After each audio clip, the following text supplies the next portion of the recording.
எவன் வந்தாலும் சரி அடிச்சு நொறுக்கிடுவோம். இங்க உள்ள லேடிஸே சும்மா விட மாட்டோம். திருநெல்வேலி ஆட்கள் அவ்வளவு மோசமா தான் இருக்கும். டிவிக்கு எதிர்க்க எவன் வந்தாலும் சரி விடுறது இல்ல. இப்படி பாருங்க, பப்ளிக்காவே கொலமரட்டல் விடும் விதமா அடிச்சு நொறுக்கிடுவோம் அப்படின்றாங்க. கூடுதலா திருநெல்வேலி ஊரையும் இழுக்கிறாங்க. திருநெல்வேலி ஆட்கள்லாம் நாங்க ரொம்ப மோசமா இருப்போம் அப்படின்றாங்க. எதுக்கு ஊரை இழுக்கிறீங்க?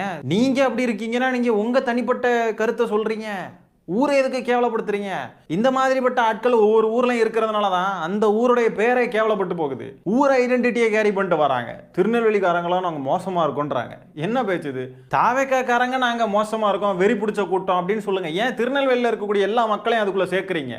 இந்த அம்மா பேசக்கூடிய காணொலி எடுத்து போட்டு அணில் குச்சிகள்லாம் ஃபயர் விட்டுக்கிட்டு இருக்காங்க. முதியவர்களின் ஆதரவு, இவங்கெல்லாம் முதியவர்களா, வயது முதிர்ந்தவங்க மாதிரி பேசுறாங்களா, கொஞ்சமாவது அனுபவம் இருக்கிற மாதிரி பேசுறாங்களா, அடிச்சிருவோம், நொறுக்கிடுவோம், திருநெல்வேலிக்காரங்களாம் மோசமா இருக்கணும் ஊர் பேரையும் கேவலப்படுத்துறாங்க. விஜய்க்கு ஒரு பொம்மை செஞ்சாங்க தெரியுமா?